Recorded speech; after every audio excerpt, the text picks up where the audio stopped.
This is your everyday English class. Hello! Welcome to English Cactus. My name is Anna. And my name is Brian. This podcast will help you practice your English in a fun and natural way, improving your listening skills. If you are learning English, you probably know this feeling. You study a lot, you know words and grammar, but when you need to talk about real life, like vacations and travel, it can feel difficult and stressful. Many people think they need perfect English to talk about travel plans, but that's not true. Simple English is enough. And today, we want to show you that talking about vacation plans can be easy, natural, and even fun. In this episode, you will listen to a realistic conversation about planning a vacation. This is something everyone talks about, with friends, coworkers, or family. So this topic is very useful for your real life. Relax, listen calmly, and don't worry if you don't understand everything the first time. That's completely normal. After the dialogue, we will explain the phrases, the vocabulary, and some cultural tips, and everything will be much easier. Don't forget to subscribe to the channel.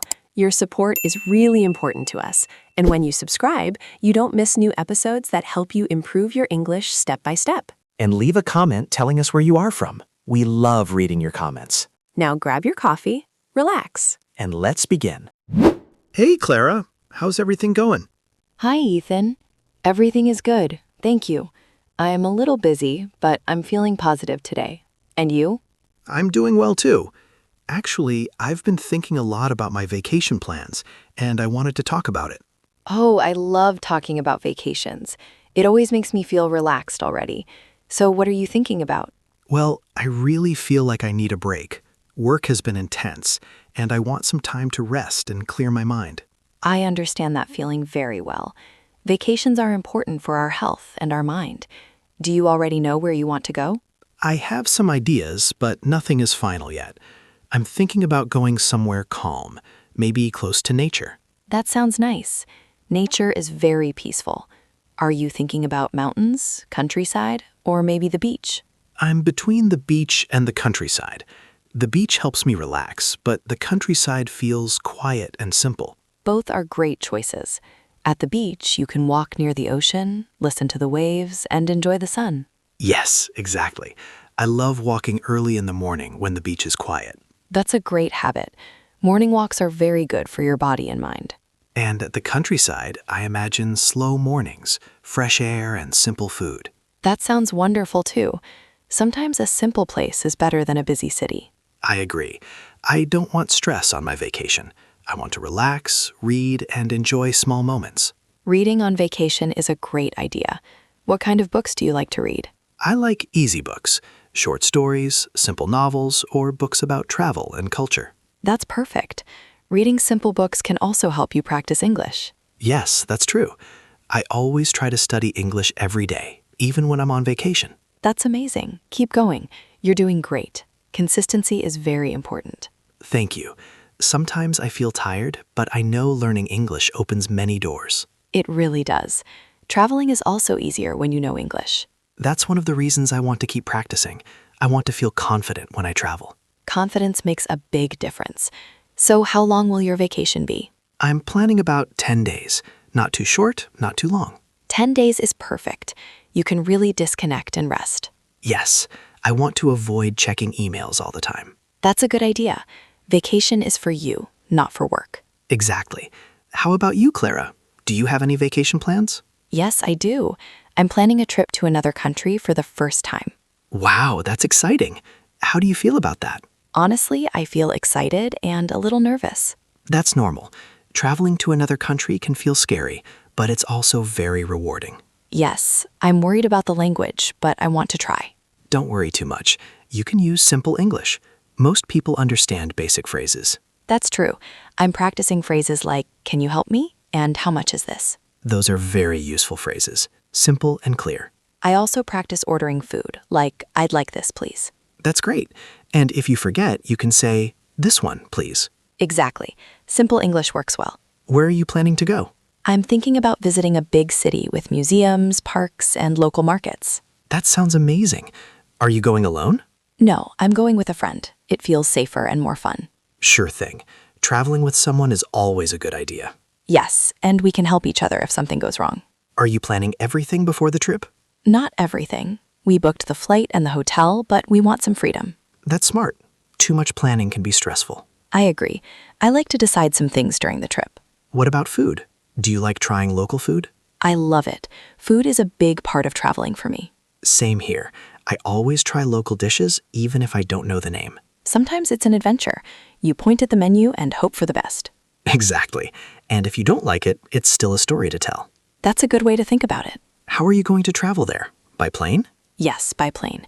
It's my first long flight. Oh, really? How long is the flight? About 8 hours. That's long, but manageable. You can watch movies or listen to podcasts. Yes, I plan to listen to English podcasts. That's a great idea. Learning English while traveling is very effective. I think so too. Learning in real situations helps a lot. Absolutely. When you use English in real life, it feels more natural. I hope so. I want to feel more confident when speaking. You will. Just remember, mistakes are part of learning. That's true. I need to remember that. Everyone makes mistakes, even native speakers. That makes me feel better. Good. Now, let's talk about hotels. Do you prefer hotels or apartments? I usually prefer hotels because of the service. I like apartments because I feel more at home. That makes sense. Apartments are more private.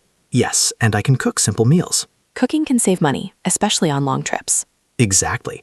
Traveling doesn't need to be expensive to be good. I agree. Experiences are more important than luxury, Well said.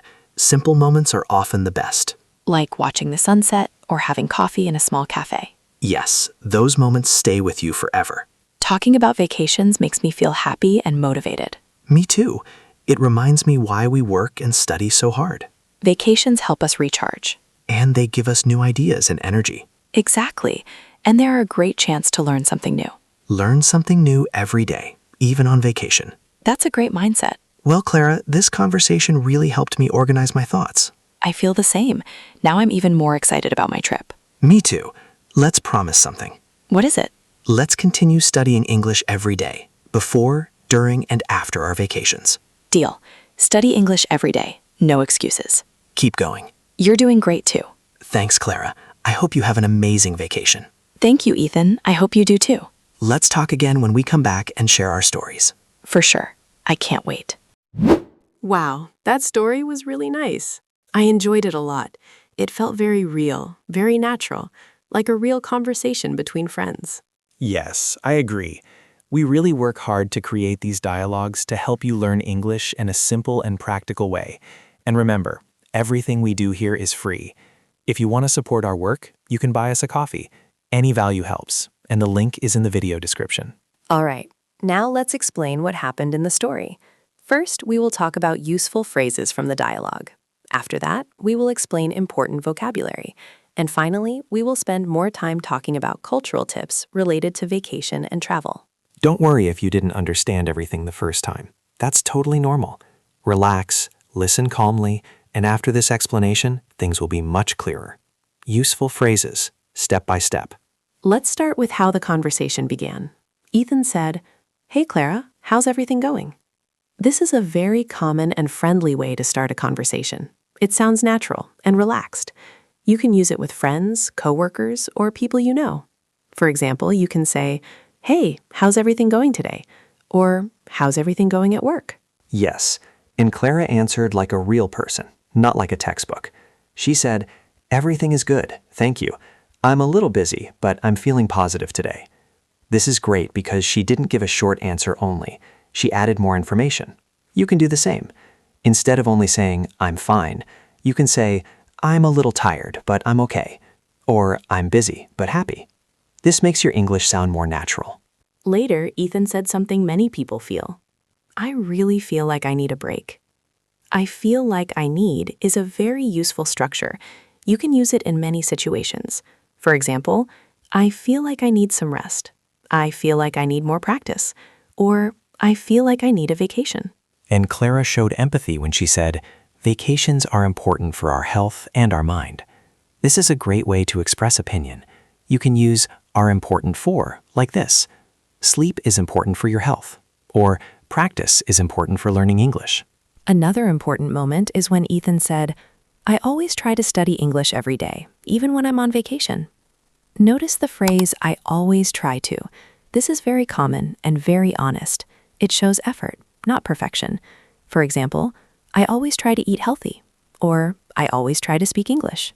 And Clara encouraged him by saying, "Keep going. You're doing great." These are simple motivational phrases, but very powerful. You can say them to others, and you can also say them to yourself when learning English feels difficult. Now let's talk about some important vocabulary from the dialogue. These words are very common when talking about vacations and travel. Let's start with vacation. A vacation is time when you stop working or studying to rest. For example, I'm on vacation next week, or I really need a vacation. The opposite of vacation can be work or routine. Another important word is plan. To plan means to think about the future and organize things. For example, I plan my trip, or I plan to study English tonight. Planning helps you feel more relaxed, but too much planning can also be stressful. The word relax is very important. To relax means to rest and feel calm. On vacation, people want to relax. For example, I want to relax at the beach, or music helps me relax. The opposite of relax is stress. Let's talk about trip. A trip is when you go somewhere for a short time. For example, I'm taking a trip next month. A vacation can include many trips. Another word is flight. A flight is a trip by plane. For example, my flight is 8 hours long, or I have an early flight tomorrow. We also talked about hotel. A hotel is a place where you stay when you travel. For example, I booked a hotel, or the hotel includes breakfast. And finally, the word experience. An experience is something that happens to you and teaches you something. Traveling is full of experiences. Very often, experiences are more important than expensive things.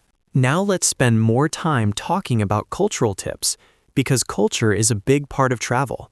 When you travel, things may be different from your country, and that's okay. In many countries, people value time a lot. Being on time for flights, tours, and hotel check-ins is very important. If you are late, you may miss something. Another cultural point is communication. In many places, people like clear and simple communication. You don't need perfect English. Simple sentences are better. Saying, "Can you help me?" or "Sorry, I don't understand," is completely fine. Also, politeness is very important in many cultures. Words like please, thank you, and sorry are small, but very powerful. Using them can make people more patient and friendly with you. Let's talk about food culture. In many countries, trying local food is part of the travel experience. If you don't know what to order, you can ask, "What do you recommend?" This is a very natural question, and people like to help. Another cultural detail is tipping. In some countries, tipping is expected. In others, it's not common. Before traveling, it's a good idea to learn a little about tipping culture, so you don't feel confused or uncomfortable. Personal space is also important. In some cultures, people like more distance when talking. In others, people stand closer. Watching how locals behave can help you feel more comfortable. And remember, making mistakes is normal.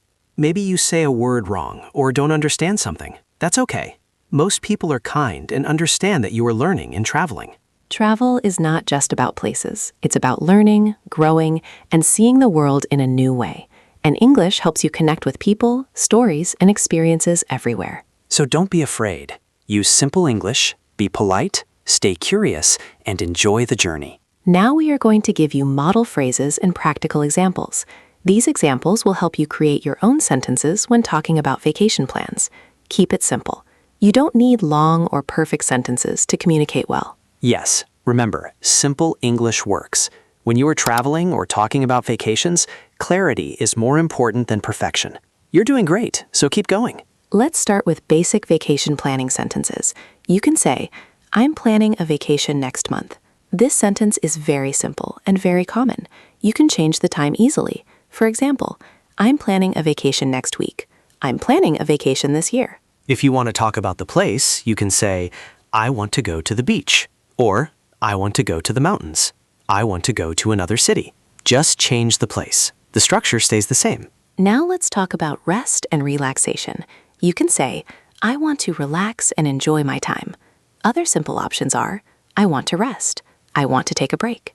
"I want to relax and sleep more." These sentences are very useful when you explain why you want a vacation. They are natural and easy to remember. Let's talk about travel time. You can say, "My vacation will be 1 week long." You can also say, "My vacation will be 3 days long."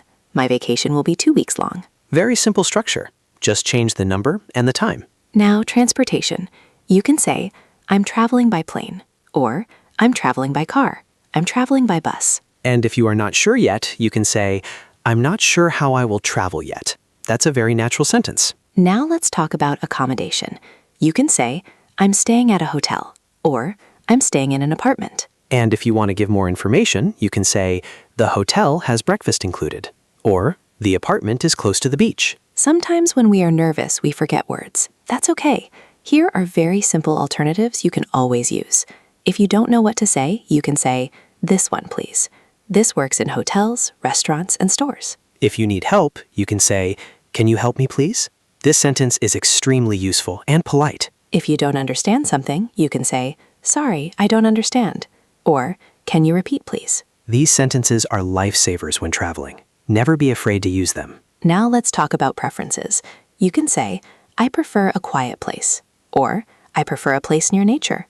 I prefer a place near the city. Very simple and very effective. People will understand you clearly. And finally, let's connect this with learning English. You can say, I want to practice English on my vacation. This is a great goal. You can practice by reading simple books, listening to podcasts, or talking to people. Learn something new every day. All right, before we finish, let's do a quick recap. Today, you listened to a natural conversation about vacation plans. You learned how to talk about where you want to go, how long your vacation will be, how you want to relax, and how to keep things simple when you speak English. Yes, we also talked about useful phrases, important vocabulary, and cultural tips that can really help you when you travel or when you talk about vacations with friends, coworkers, or even strangers. Remember, you don't need perfect English. Simple English works. What really matters is communication. Little by little, step by step, you are improving. We want to encourage you to apply what you learned today. Try to talk about your own vacation plans. You can do this out loud, write a few sentences, or talk with a friend. Ask yourself, where do I want to go? How long will my vacation be? What do I want to do there? And here's an important question for you. If you had a vacation starting tomorrow, where would you go and why? Think about it. Say it in English. This is how you grow. Learning English can change your life. It can open doors, help you travel with confidence, and connect you with people around the world. But it only works if you practice. So keep practicing. Study English every day. Even a few minutes makes a big difference. Keep going. You're doing great. If this episode helped you, don't forget to subscribe to the channel. This helps us continue creating free content for you. Also, share this episode with a friend who is learning English. And leave a comment telling us where you are from and what your dream vacation is. We really want to know. Thank you for listening and practicing with us. Keep practicing, keep improving. Take care, and see you in the next episode.